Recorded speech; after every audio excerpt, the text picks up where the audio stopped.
Welcome to the webinar, Branding, Content, and SEO. And what we're going to talk about today is how to connect all three of those elements on your website and your online presence to create a more effective website for your company. And again, I'm Emily Brackett. I'm president of Visible Logic. We are a design and branding firm in Portland, Maine. And we work with a lot of small businesses doing much of the work that we talk about here. Sometimes clients are getting the whole 9 yards of all our services, and some people are just using some pieces of it. You can see our portfolio at visiblelogic.com, and I do write a blog that focuses a lot about design and how it can help your business. And we will put this webinar available there. We'll have these slides will be available on the blog, and then the entire webinar will also be available. As an attendee, you'll specifically also get an email with those direct links. So look for it either of those places afterwards. So I wanted to start by talking about just defining those three terms so that we're all on the same understanding there. Starting with branding. So branding is a little bit different than web design. Many of the elements overlap, but they are not exactly the same. So I want to give some examples there. For good design on a website, you would probably want to choose readable fonts. Everyone would agree with that. To be consistent with your brand identity, you want to choose corporate fonts. Same thing with color. Color is important in any sort of design, but if you're trying to enhance your brand identity, you want to stick with your corporate colors. And all of the elements of your web design should reinforce that through photography, design elements, typography, layout. All of those pieces work together to build your brand identity.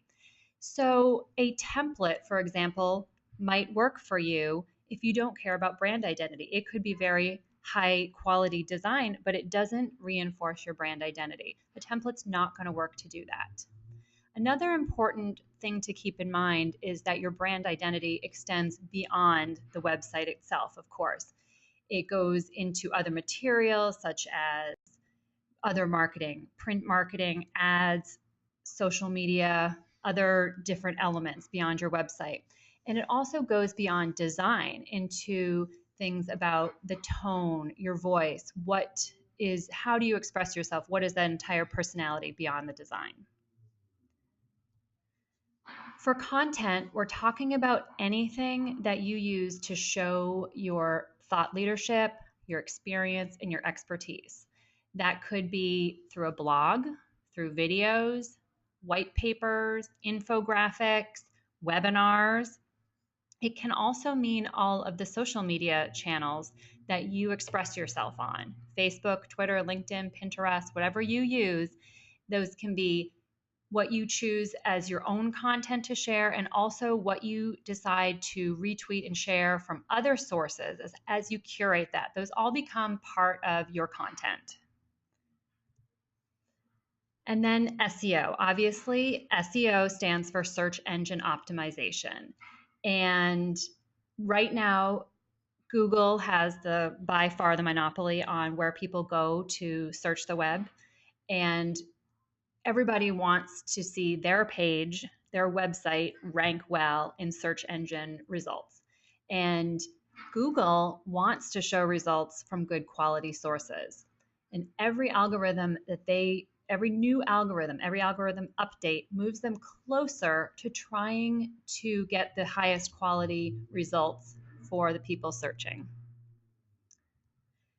So let's give just a little bit of history here about how branding, content, and search have evolved over time and why the importance and the strategies for using them have changed. So here's just a quick overview from the beginning of the internet to today and going forward. At the beginning, as you know, the websites were just plain text, plain HTML. They were used primarily for education and scientific use. Design was not really a big piece of it, and search engines hadn't been invented yet.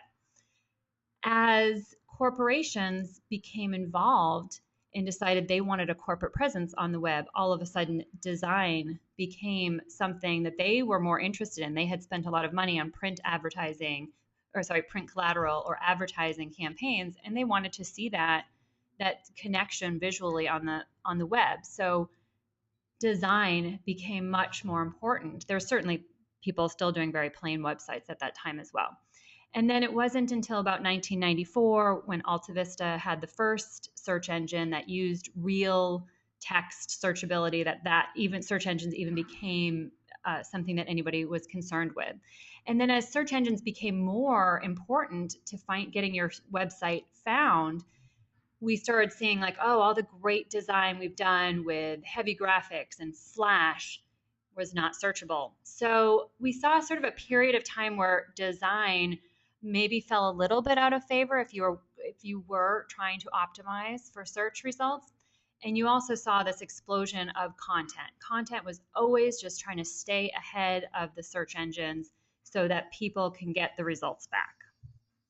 What I feel like we're at the beginning of this period where really to get the most effective website, you need to consider all three. You can't just take an approach where we're going to just work at one or two of these elements, or also just work at them in a non-integrated way. So first, we're going to start with each of these sections and talk about some of the best practices in them. Starting with branding, consistency and repetition are certainly extremely important. Well, you may feel like you've seen your logo a million times, you've seen your materials a million times, you may even feel inclined to change them up to keep them fresh. That's not recommended because to the rest of the world, they need to get that connection reinforced over and over again. Also, you want to definitely think beyond your logo. It's, first, I think a common thing is your logo and then maybe some key colors and fonts. What's really going to strengthen it is if you have a larger visual position. So what do your photographs look like? What does the whole design aesthetic look like? And also, what is your content look like? What is the actual words that you talk about, the topics you choose, and how you say that, the tone of it. It's important for branding always to connect back to your brand. So the connection in a literal sense should always have your contact information, your URL, links, and then on the design side, it should always reinforce your brand identity. We really believe that hub of everything should always be your website. That's what we recommend. And that's so here, any content pieces you're creating, any branding elements always strengthens the same core brand. The biggest reason you do all this is because thoughtful content presented by your brand builds trust in your brand. Many of you have probably heard the phrase, like me, know me, trust me. And that's what you're trying to do here. People, when you're an unknown, people are less likely to buy from you and connect with you. As you become something that is known to them, they feel comfort in you and your brand. And so that's what all of this brand identity helps make that connection get established more quickly. So let's look now at SEO. SEO ultimately is text. Search engines cannot read graphic files. They can't watch videos. They can only read text. So what we need to do is substitute, surround, and or tag things appropriately. So substitute means if you are using a graphic for something that should be text, substitute it and make it real text. A common example here is 10 years ago in web design, a lot of navigational elements were created as graphics. Those can't be read by search engines. They also can't be updated. So you'd want to substitute that for real live text. Surround means there may be times when you want to keep something a graphic, a photograph, a chart, a video. Obviously, that is the best way to present that content, but you want to surround it with live text. So H1 tags, descriptive body text, everything that maybe a transcript of the video, all those things that are actually readable, and put those as part of the web page. And then tags. Tags are things like alt tags or captions on photos so that those little pieces are also readable by the search engines. Link building is also still very important. You want to generate high quality links back to your own website. The way to do this is internally on your website, linking from one page to another. Certainly social media is a great way to do that. You do some sort of post and it sends people back to your website is obviously very important.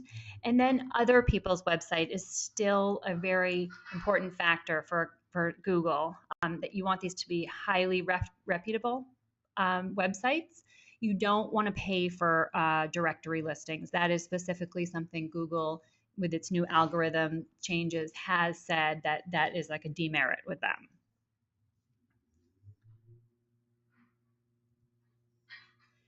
And finally, you want to look at the actual structure of your page and look at the headers and tags. So I have pulled up here just a blog post from our own website. So up here, you can see at the top, this is what will show in your browser. Depending on which browser you use, you will see it, on the tab here or at the title, and that's called the title tag. So I said, how much brand research do you need? What will it cost? On this blog post, I was trying to get those keywords about branding and cost into the post. This large headline here is an H1 tag. I have the keywords right up near the top of the text, branding firm, brand identity again, design project. In bold, I have how much does it cost? Behind this image, again, they can't see this image, but there is an alt tag that has some keywords and description associated with it. A blog obviously is the ultimate and easy way to create internal links. These are previous and the post before and the post that came after chronologically. So those are now links. All of the links to the other pages are surrounding it. So these are all things you want to take the time to do. And if you need to have a system to do that well. We, for example, use WordPress on our website, and that's what we do for most of our clients. So that's easy to do. So depending on your content management system, you'll need to figure out how to create those tags. Ultimately, SEO is about keywords. So to start with, use your words. I have a toddler at home, so that's a phrase I sometimes use. And what that means is you need to use enough descriptive words in all of your headers and your body text. So I'll give you an example that we see a lot as our clients come to us with their initial content for their website. They might say the navigational item is classes and the H1 tag is classes. But classes is nobody goes into Google and types in classes. They might type in cooking classes, swim classes, and they're probably often going to put a geographic tag on there as well. Cooking classes, Portland, Maine. Swim classes, Los Angeles. So you need to include those. It may seem a bit like it's obvious, but this is one place where you need to be a little bit repetitious. So your tag, your H1 tag, would probably say cooking classes offered in our Portland, Maine cooking studio, that kind of thing. And that's probably the first thing, is to go through and just make sure you have enough of that. You can, after that, get more information using, get a Google AdWords account or installing Google Webmaster Tools on your website and get more information on what other people are searching for and how you can adjust your content to capture those keywords. Now let's go over to content. What makes good content? Here's a quick list I came up with. Original thinking.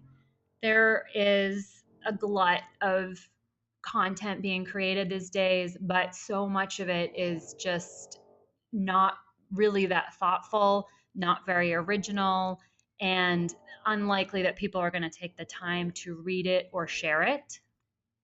You do want to spend some time and see what people are actually searching on. You should include those keywords. Often a small adjustment to a blog post to attract some keywords can have a lot stronger effect on your search results.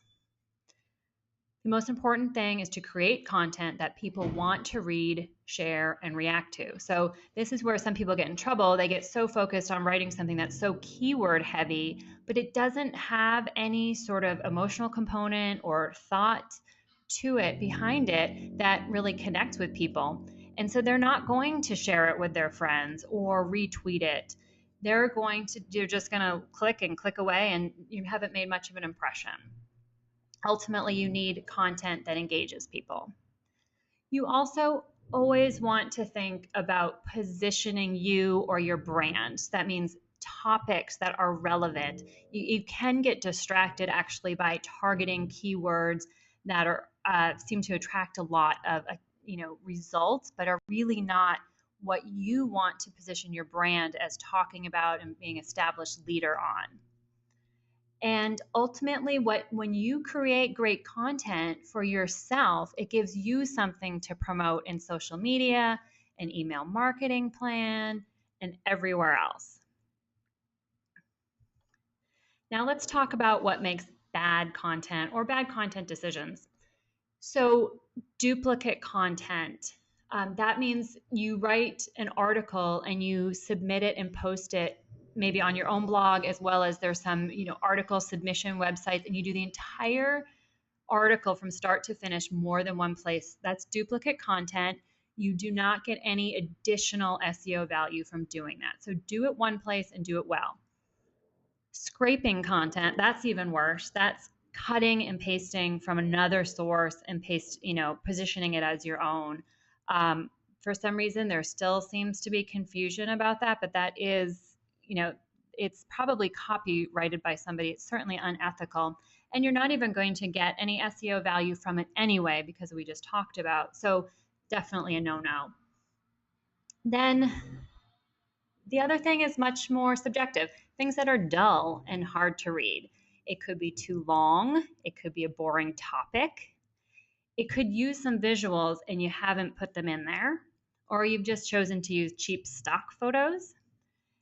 And also, just when working on the readability, you want to think about adding subheads, short sentence lengths, short paragraphs, bullets, bolding things that are important. All of these not only help web viewers who like to skim quickly, it also has some SEO benefit by tagging things as headers and as bold text. Those help with the search engines to understand the hierarchy of your page and understand what's important.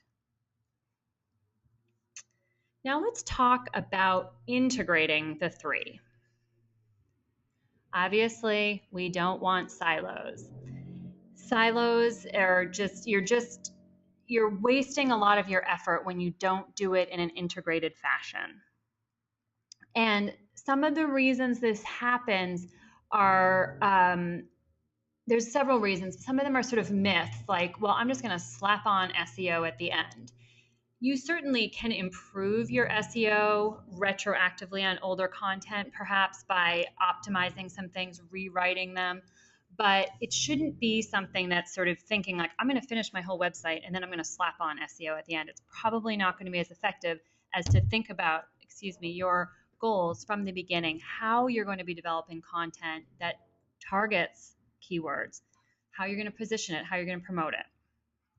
So I'm going to talk specifically about this. When we talk about silos, there's not a lot of people who are like creating, there's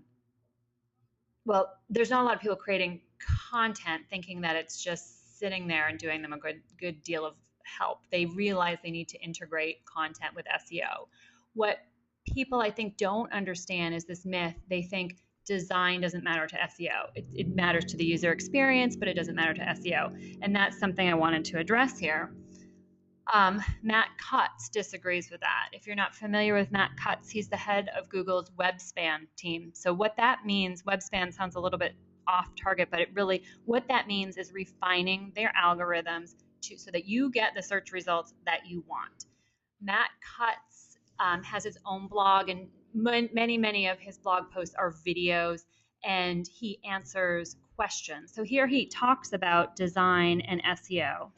Unless you can listen to what he said on a recent blog post. So specifically, I would think, just like Google does, about the user experience of your site. What makes it compelling, what makes it interesting, what makes it fun. Because if you look at the history of sites that have done relatively well, or businesses that are doing well now, you can take anywhere from Instagram to Path, even Twitter. There's a cool app called Yard Sale. And what those guys try to do is they make design a fundamental piece of why their site is advantageous to go to. It's a great experience. People enjoy that. So you could not just pay attention to design, you could pay attention to speed or other parts of the user experience. But if you really get that sweet spot of something compelling where the design is really good, where the user experience just flows, you'd be amazed how much growth and traffic and traction you can get as a result. So I think he's pretty clear that design matters. I think also as Google continues to evolve, it's going to, they've made it very clear as a company, they want to promote high quality results. So design is going to continue to be important. For example, I recently heard a similar video where he answers a question. Somebody asked about cheap stock photos, and he said, it's definitely already percolating around Google that maybe they're going to have a way of seeing whether you're using the same photo as everybody else that's out there and giving some, more positive results, give a little oomph to the people doing more creative professional photography. So again, we want to think about, instead of silos, 3 strong legs. So think of this table. I know a lot of tables have 4 legs, but if you know anything about geometry, you only need 3, but you need 3 good, strong ones. And so what I want to talk about here is what we call the snowball effect. So here it is. You write a great blog post. You post it on your well-designed, well-branded site. You have learned to optimize the post for keywords. You create links in your own social media channels. People share your content, and you get good inbound links from other sources. Then you repeat that. And then you repeat it and repeat it and repeat it over and over again. And that's what you need to do here. You need to keep creating new content that's always on target, always promoting it, and keep getting people to send traffic back to you, both from other third-party sites as well as getting the search engines sending people back to you. So again, probably a real important takeaway here is, as I said, we don't want to be duplicating content, but we do want to be promoting good content. So here you have at the heart your good content surrounded by your own brand identity.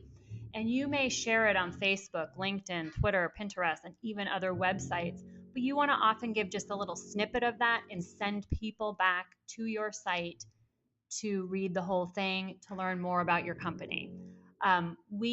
We have done this effectively. We do it with our own website, and we do it with our clients' websites, where for every blog post that we write, every new piece of content, an infographic, a white paper, after we create it, we spend a lot of effort to promote it. And I've got here a little case study. This is one of our clients, Climb Technology. Climb Technology is a software company, and they sell a couple of different related software products for retailers who are large chains of stores, and they want to be able to create connections with so local people who work at a store connecting with local people doing local search, and they have some technology behind that. So you can see this is the website that we designed. We've created a pretty distinct brand identity for them using some photography. You see the circles, the dotted lines, some icons that we've developed for them. And this is an example then we work with them to help develop the blog posts. They're developing them and then we're helping them adjust them for keywords, adjust them for the formatting of it to make sure we've got things that are headers and easy to read, linking where appropriate. And this is an example on the left of one of the graphics that we've created for them. And so you can see there's a graphic, there's a sample graphic on the blog post. When that blog post shows up in Facebook, think about how much more engaging that is than one more stock photo of two people shaking hands. So again, this is where it all comes together with the branding, the content, and the SEO. So the future of content is definitely quality over quantity. I think we're seeing that we might not have peaked yet on quantity, unfortunately. That's still probably a year or two away, but Google realizes that we're all just overwhelmed with too much content, too poor content, and people want to figure out where are the nuggets of good information, and that's what you need to spend your time developing. And again, this is just sort of showing how that snowball effect can work. You're going to start with a compelling brand identity and your own great product, service, and company. You're going to write a blog post. Search engines are going to serve up that blog post. Your website, when somebody gets there, reinforces your brand identity. The reader finds more great content on your site. Your search rankings increase as you create more content. Your brand benefits as it's viewed as an expert. Your content is shared more on social media. Google rewards you for your social media rank. Your prospects continue to be wowed by your brand, and this just goes on and on and on. So that's why we can't just do one without the other two. So we are right around the end of 30 minutes. And I have gotten a couple questions here, but please, if anybody has a question, use that question box right now. Otherwise, like I said, I will have this available on my blog, and you will, as an attendee, you will get this by email. So I have one question here. Please give an example of the paid directory Google does not like. Okay, so a few years ago, people realized that inbound links were extremely important. Google was saying, wow, everybody links to this site. It must be a good site. That's the thinking of Google behind it.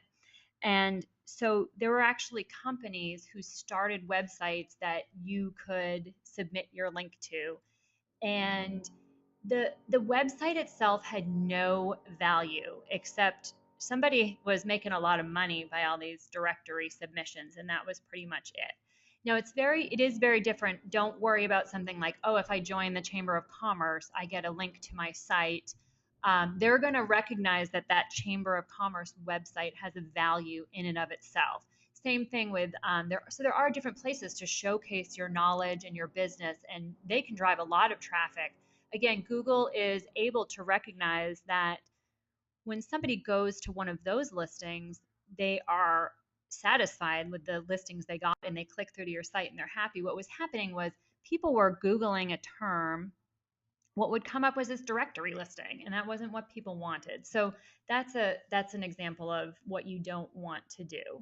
Just pay just for a directory listing.